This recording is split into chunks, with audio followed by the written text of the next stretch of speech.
गुस्सा या क्रोध अर्थात एक ऐसी भावना जिससे हृदय की गति तेज हो जाती है, ब्लड प्रेशर तेज हो जाता है, मन उत्तेजित हो जाता है और व्यक्ति कुछ भी करने को आतुर हो जाता है। ऐसी अवस्था ही क्रोध कहलाता है। क्रोध में व्यक्ति सच्चाई नहीं कहता, वह तब सिर्फ दूसरे का दिल दुखाना चाहता है।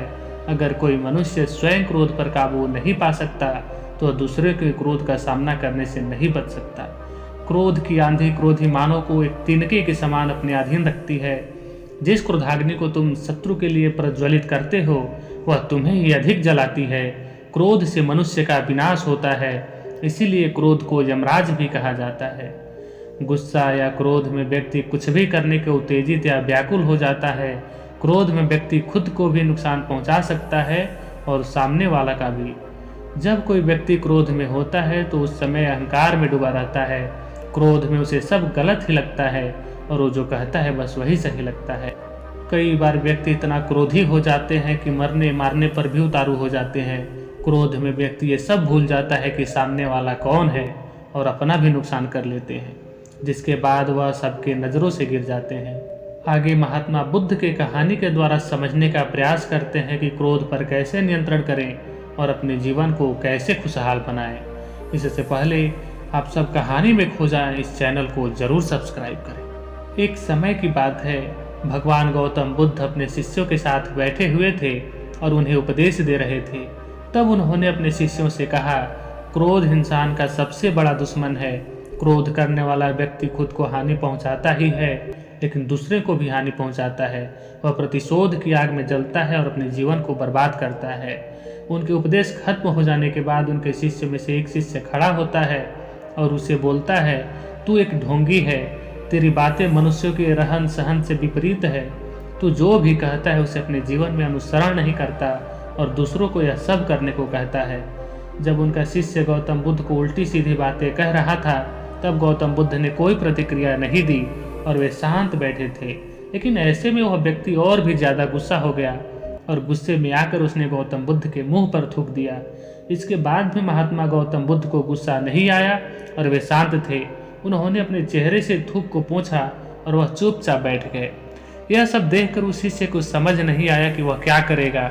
गुस्से में आकर वह उस जगह को छोड़कर के चला गया और अगले दिन अपने घर पहुंचा। जैसे ही वह अपने घर पहुंचा तब उसका दिमाग शांत हो चुका था।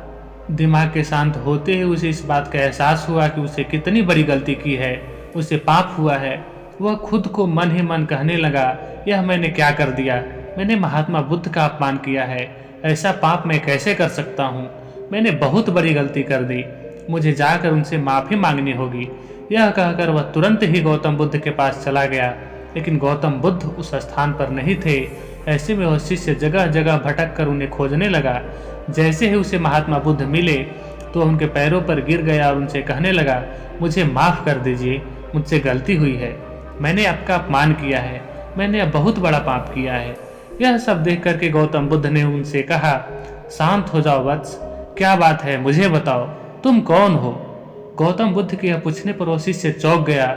वह सोचने लगा कि महात्मा बुद्ध मुझे कैसे भूल सकते हैं, मैंने तो उनका अपमान किया था। यह सोचकर उसने महात्मा बुद्ध से पूछा, मैं वही शिष्य हूँ जिससे कल आपका अपमान किया था और आप इतनी जल्दी मुझे भूल गए। तब महात्मा बुद्ध बोले, हमें कल की बातों को कल में ही छोड़ देना चाहिए। वह अच्छा हो या बुरा उसके बारे में बार बार विचार नहीं करनी चाहिए। मैं बीती हुई बातों को पीछे छोड़ करके आगे चलता हूँ और ऐसा ही हम सबको भी करना चाहिए। महात्मा बुद्ध की यह बातें सुनकर वह शिष्य और भी ज़्यादा प्रभावित हुआ और उनसे बोला, मैं आज से आपकी हर बात को मानूंगा। इस कहानी से हमें यही सीख मिलती है कि क्रोध करना इंसान के लिए सबसे खतरनाक है। यह मनुष्यों का सबसे बड़ा दुश्मन है जो उसे बर्बाद कर सकता है। इसलिए मनुष्य को भी कभी क्रोध नहीं करना चाहिए। इस कहानी से हमें यह भी सीख मिलती है कि बीती हुई बातों को हमें भूल करके आगे बढ़ना चाहिए। अगर कोई मनुष्य अपनी बीती हुई बातों पर ज़्यादा ध्यान देता है तो उसका ध्यान पूरी तरह से भूतकाल में लगा होता है और वह इंसान कभी भी आगे बढ़ने और विचार करने पर नहीं सोच पाता। इसीलिए हमेशा पुरानी बातों को छोड़ करके आगे बढ़ने की सोचना चाहिए। महात्मा बुद्ध की यह कहानी कैसे लगी आप लोगों को, कृपया हमें कमेंट सेक्शन में कमेंट करके ज़रूर बताएं।